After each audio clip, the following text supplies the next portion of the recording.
नमस्ते छात्रों। आज हम बरस ही जलद कविता का स्वाध्याय पूर्ण करेंगे।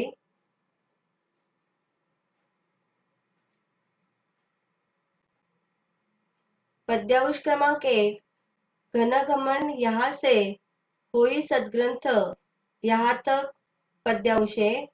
आपको पद्यांश का वाचन करना है।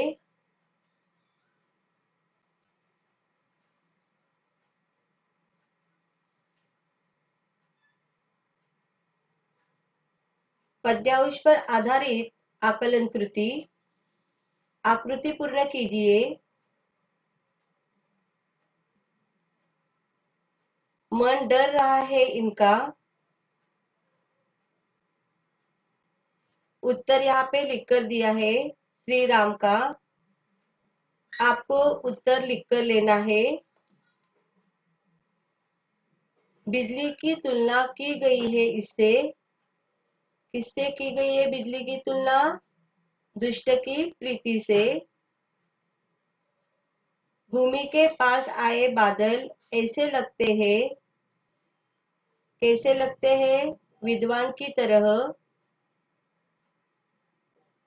विद्यार्थी जिसे पाने के लिए पढ़ाई करते हैं। उत्तर है विद्या।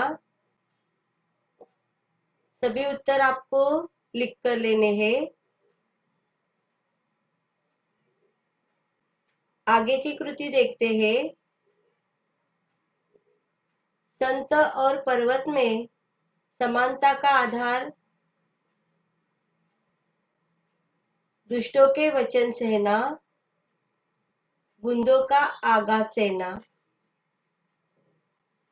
आगे की कृति है छोटी नदियों और दुष्टों का एक जैसा काम। उत्तर लिखा है वहां पे। छोटी नदियां किनारों को तोड़कर बहती है। दुष्ट थोड़ा भी धन पाकर इतराने लगते हैं। तुरंत आपको लिख कर लेना है।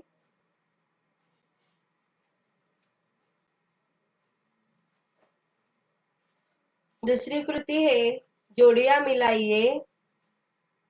अ विभाग और ब विभाग है। उत्तर अ विभाग के सामने लिखा गया है। अ विभाग में दमकती बिजली, भूमि पर गिरा पानी, बूंदों का प्रहार, बादलों की गर्जना। और ब विभाग में दुष्टों के वचन, राम का डरना, दुष्ट की मित्रता, माया से लिपटा जीव।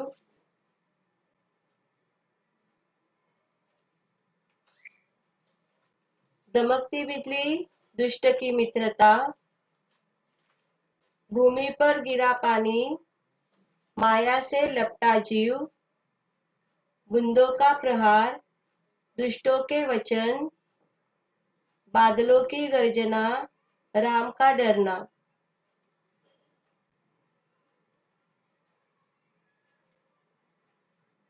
आगे की कृति है तालिका पूर्ण कीजिए। तालिका पूर्ण करते हैं। ईश्वर को प्राप्त कर स्थिर हुआ जीव, नदी के जल का समुद्र में मिलना, सज्जनों के सद्गुण किस तरह होते हैं? समिटी समिटी तालाब में जल भरना।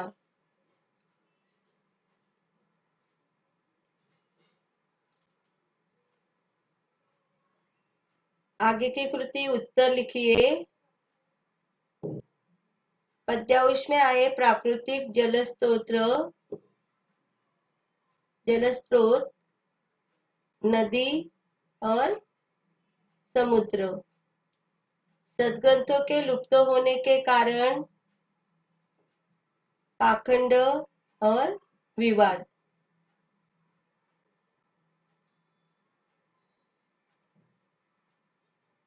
लिखकर हुआ होगा तो आगे की कृति देखते हैं।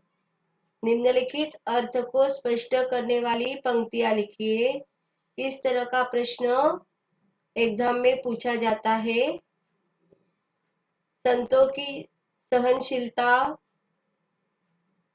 खल के बचन संत सह जैसे। जीव की निश्चिंतता, होई अचल जिमी जीव हरि पाई। रास्तों का अदृश्य हो जाना, हरित भूमि तृण संकुल समुझी परिही नहीं पंथ। विद्वानों की विनम्रता, जथा नवही बुध विद्या पाए।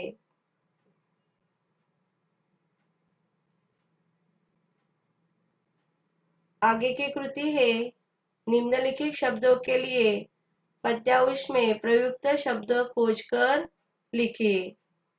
आपको खुद को पद्यांश में से प्रयुक्त शब्द खोजकर लिखने हैं। यहाँ पे उत्तर लिखकर दिया है।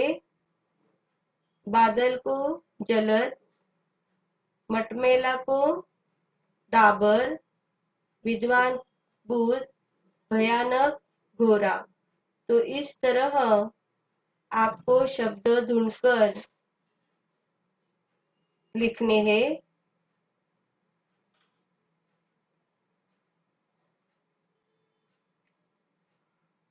जो प्रयुक्त शब्द है अच्छी तरह से आपको ढूंढ लेने हैं। निम्नलिखित शब्दों के तत्सम रूप लिखिए। स्थिर का स्थिर, जथा का जैसे, सद्गुण का सद्गुण, आघात का आघात। दूसरा प्रश्न है। निम्नलिखित शब्दों के समानार्थी शब्द लिखिए। जलनिधि का समानार्थी शब्द है समुद्र। गिरी का समानार्थी शब्द पर्वत। नदी का समानार्थी शब्द सरिता और जल का पानी।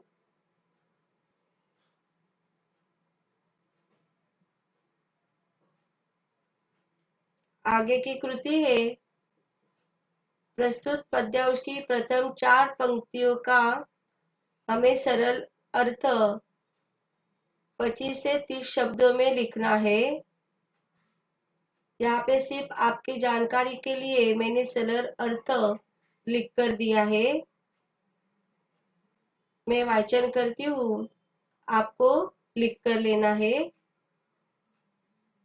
श्री राम लक्ष्मण से कह रहे हैं कि हे भाई लक्ष्मण, आकाश में बादल घमंड से घुमंड घुमंड कर घोर गर्जना कर रहे हैं, किंतु प्रिया अर्थात सीता के बिना मेरा मन डर रहा है। बिजली की चमक बादलों में रह रह कर हो रही है, अर्थात बिजली की चमक में उसी तरह ठहराव नहीं है जैसे दुष्ट व्यक्ति की प्रीति स्थिर नहीं रहती। बादल पृथ्वी के समीप आकर ऐसी वर्षा कर रहे हैं जैसे कोई विद्वान व्यक्ति विद्या का ज्ञान हो जाने पर नम्र होकर झुक जाता है। ऊपर से वर्षा की बूंदें पहाड़ पर गिरती है और पहाड़ बूंदों के आघात को वैसे ही सह लेता है जैसे संत दुष्टों की बातों को सह लेता है। यहाँ पे पद्यांश की प्रथम 4 पंक्तियां का सरल अर्थ में लिखना होता है। प्रथम नहीं तो अंतिम 4 पंक्तियां जो होती है उसके लिए आपको 2 मार्क्स होते हैं। तो इसीलिए आपको सरल अर्थ लिखने की प्रैक्टिस करनी है।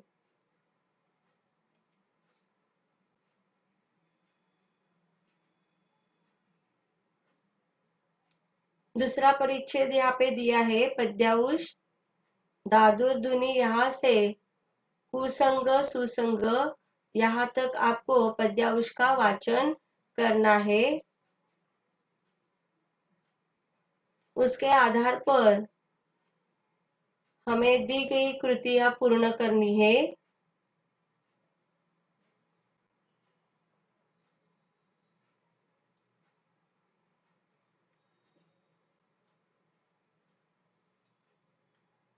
पद्यांश का वाचन करना आवश्यक है। एक बार समझ में नहीं आया तो आपको दोबारा भी आप वाचन कर सकते हैं।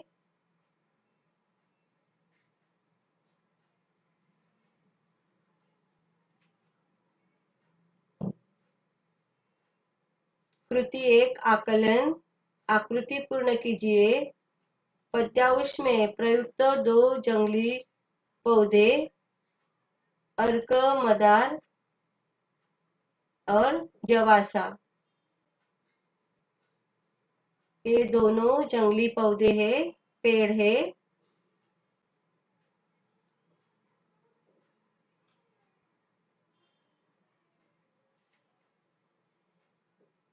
कृति 2 उत्तर लिखिए। इनकी तुलना की गई है इनसे। रात के अंधकार में जुगनू, दाम्भियों मतलब घमंडियों के समाज से, शशि अनाज से भरपूर धरती, उपकार की संपत्ति से, कृषि को निराने वाले किसान, मोह मद मान त्यागने वाले विद्वान से, दिखाई न देने वाला चक्रवाक, कलयुग पाकर भाग जाने वाले धर्म से,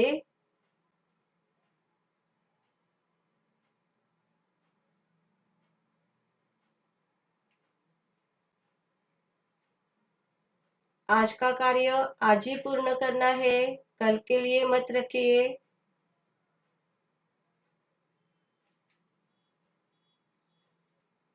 जोड़ियां मिलाइए। अ विभाग और ब विभाग दिया है यहाँ पे। अ विभाग में नव पल्लव से भरा वृक्ष, उपकारी की संपत्ति, मेंढक की ध्वनि, कलयुग में धर्म का पलायन कर जाना। ब विभाग में शशि संपन्न पृथ्वी, चक्रवाक पक्षी का न दिखना, साधक के मन का विवेक, बटुक समुदाय द्वारा वेद पाठ, वहां पे बटुक है। नवपल्लव से भरा वृक्ष उत्तर है, साधक के मन का विवेक, उपकार की संपत्ति, शशि संपन्न पृथ्वी, मेंढक की ध्वनि, बटुक समुदाय द्वारा वेद पाठ, कलयुग में धर्म का पलायन कर जाना, चक्रवाक पक्षी का न दिखना।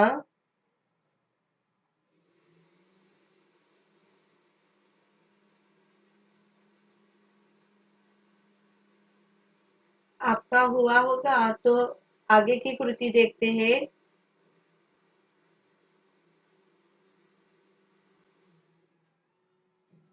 निम्नलिखित शब्दों के लिए पद्यांश में प्रयुक्त शब्द खोज कर लिखिए।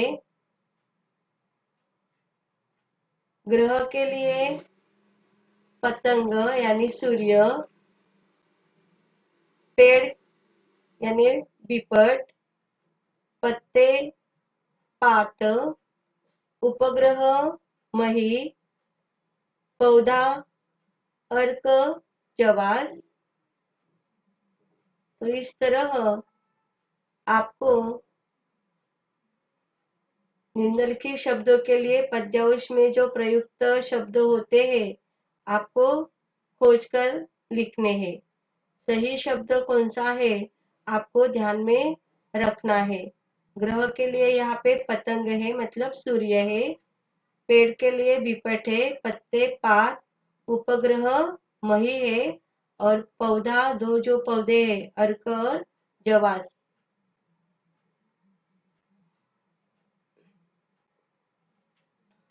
आगे की कृति देखते हैं। तालिका पूर्ण कीजिए।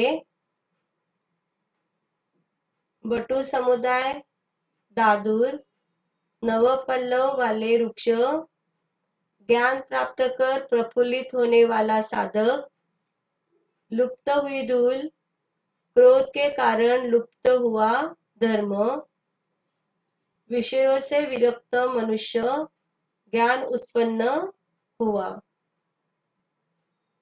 इस तरह की तालिका पूर्ण कीजिए। यह प्रश्न भी परीक्षा में पूछा जाता है। जो जो प्रश्न के नमूने दिए हैं आपको अच्छी तरह से पूर्ण करने हैं। एक बार आप लिखोगे तो आपको समझ में आएगा कि हमें किस तरह पढ़ाई करनी है, क्या क्या प्रश्न दिए जाते हैं।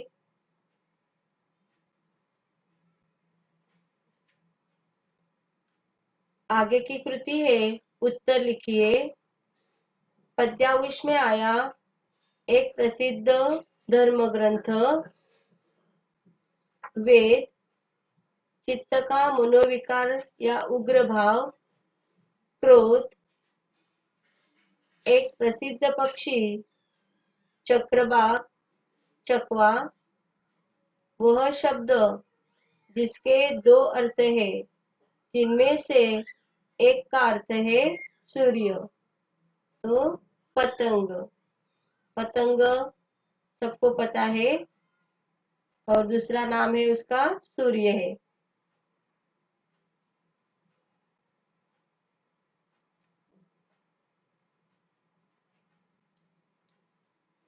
आगे की कृति है, निम्न अर्थ को स्पष्ट करने वाली पंक्तियां लिखिए।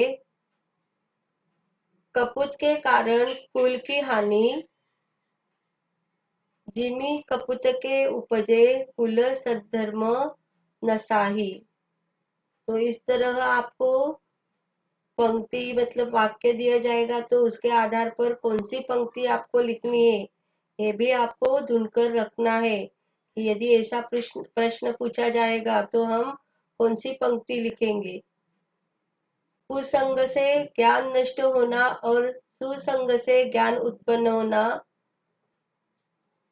तो उसकी पंक्ति है, बिनसई उपजई ज्ञान, जिमी पाई कुसंग सुसंग।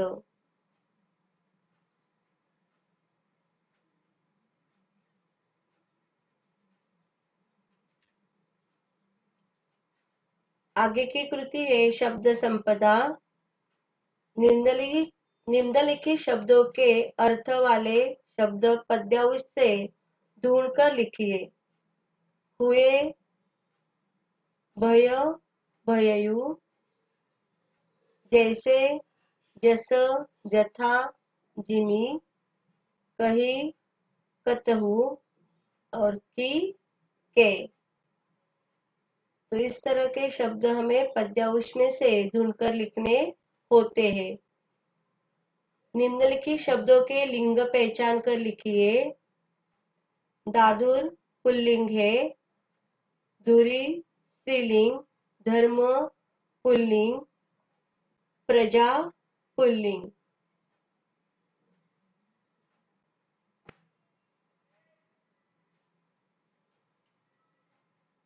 आगे की कृति है भाषा अध्ययन व्याकरण। सूचनाओं के अनुसार कृतियां कीजिए। शब्द भेद, निम्नलिखित वाक्यों में अधोरेखांकित शब्दों के शब्द भेद पहचान कर लिखिए। भूमि परतभा डाबर पानी, पानी क्या है, द्रव्यवाचक संज्ञा। नव पल्लव भय विपट अनेका, तो अधोरेखिक शब्द नव है, शब्द भेद क्या आएगा, गुणवाचक विशेषण।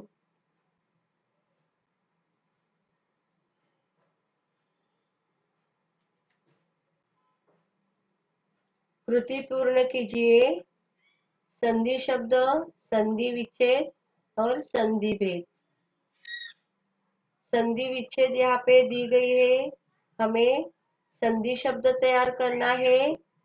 विद्या प्लस अर्थी, तो संधि शब्द क्या बनेगा, विद्यार्थी। और संधि भेद क्या है, स्वर संधि। और दूसरे प्रकार में संधि शब्द दिया गया है, हमें संधि विच्छेद करना है। तो जगन्नाथ संधि शब्द है, संधि विच्छेद है जगत प्लस नाथ, तो शब्द संधि शब्द क्या बना? जगन्नाथ। और संधि भेद व्यंजन संधि।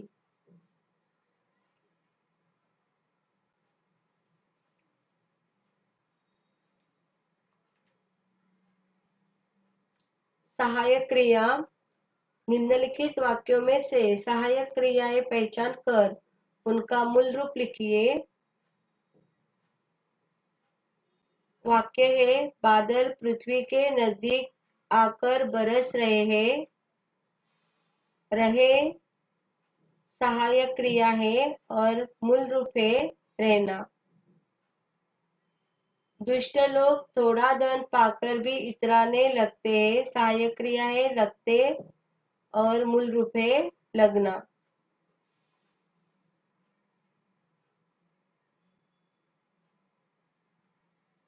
इसके लिए एक अंक होता है। सहायक क्रिया और मूल रूप हमें लिखना होता है।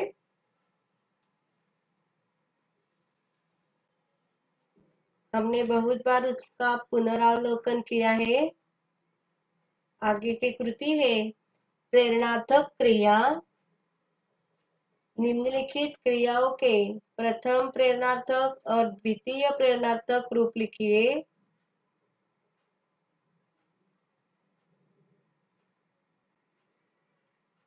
क्रिया सहना गिरना। प्रथम प्रेरणार्थक रूप सहना का सहाना सहवाना, गिरना का गिराना गिरवाना। इस तरह आपको कॉलम बनाकर ही प्रथम तथा द्वितीय प्रेरणार्थक रूप लिखना है।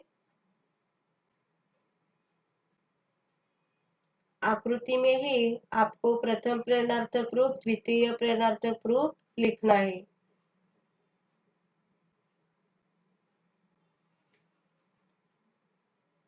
मुहावरे। निम्नलिखित मुहावरों का अर्थ लिखकर वाक्य में प्रयोग कीजिए। मुहावरा है आंखें फाड़ कर देखना। उसका अर्थ मैंने लिख कर दिया है आश्चर्य से देखना। आपको मुहावरों का वाक्य में प्रयोग करना है। वाक्य आपको लिखना है। दूसरा मुहावरा है रुआसा होना उदास होना। अर्थ लिख कर दिया है। आपको वाक्य में प्रयोग करके वाक्य लिखना है। और जहाँ पे आप मुहावरे का उपयोग करते हैं वाक्य में आपको उसे अधोरेखित करना है।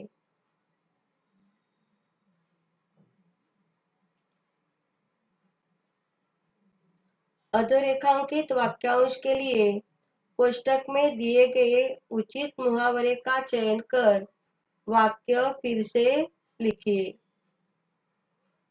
कोष्टक में हामी भरना करवट बदलना दो मुहावरे दिए हैं। उसमें से आपको चयन करना है और वाक्य पूर्ण लिखना है। आखिरकार रंजन ने शादी करने के लिए स्वीकृति दी। तो हम कोष्टक में से मुहावरों का चयन करते हैं और वाक्य लिखते हैं। आखिरकार रंजन ने शादी करने के लिए हामी भरी।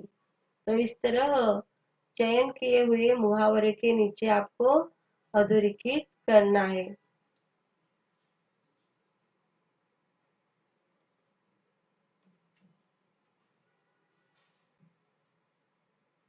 निम्नलिखित वाक्यों में प्रयुक्त कारक पहचान कर उसका भेद लिखिए।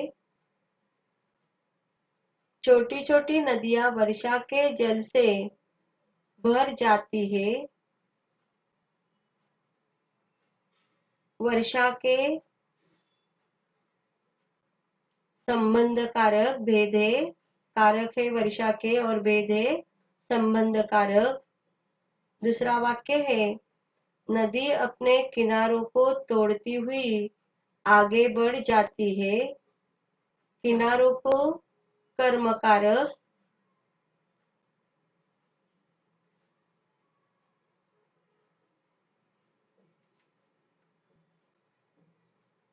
काल परिवर्तन। निम्नलिखित वाक्यों का सूचना के अनुसार काल परिवर्तन कीजिए। प्रिया ही न मेरा मन डरता है। पूर्ण वर्तमान काल। पूर्ण वर्तमान काल में हमें परिवर्तन करना है। प्रिया ही न मेरा मन डरा है। दूसरा वाक्य है, बादल पृथ्वी के नजदीक आकर बरस रहे हैं। सामान्य भविष्य काल में हमें परिवर्तन करना है। क्या बनेगा वाक्य? बादल पृथ्वी के नजदीक आकर बरसेंगे।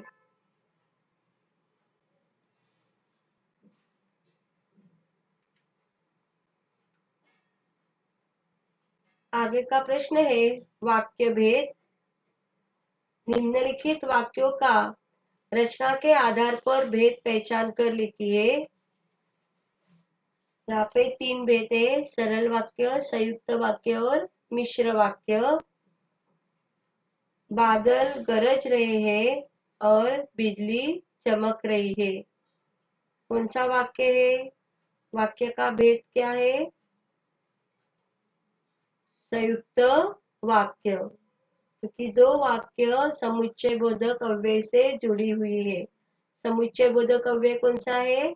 और, तो और से 2 वाक्य जुड़ी हुई है। दूसरा वाक्य है, अनेक वृक्षों में नई नई कोपले आ गई है, जिससे वे हरे भरे तथा सुशोभित हो गए हैं। रचना के आधार पर वाक्य का भेद कौन सा आएगा? यहाँ पे सरल वाक्य है, संयुक्त वाक्य, मिश्र वाक्य। तो यहाँ पे मिश्र वाक्य है।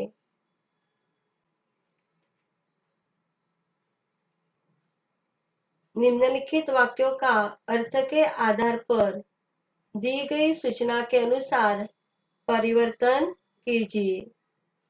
पहले हमने देखा रचना के आधार पर और अभी है अर्थ के आधार पर।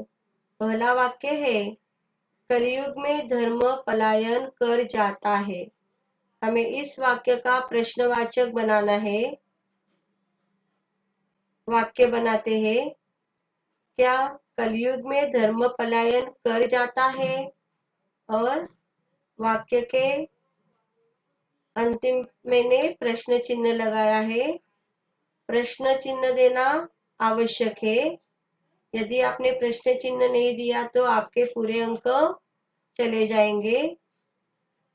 दूसरा वाक्य है, संत पुरुष दुष्टों के वचन सहते हैं।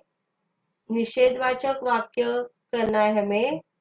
यहाँ पे सहते हैं तो उसके अपोजिट क्या आएगा? नहीं सहते हैं। संत पुरुष दुष्टों के वचन नहीं सहते। तो इस तरह यहाँ पे निषेधवाचक वाक्य बना है।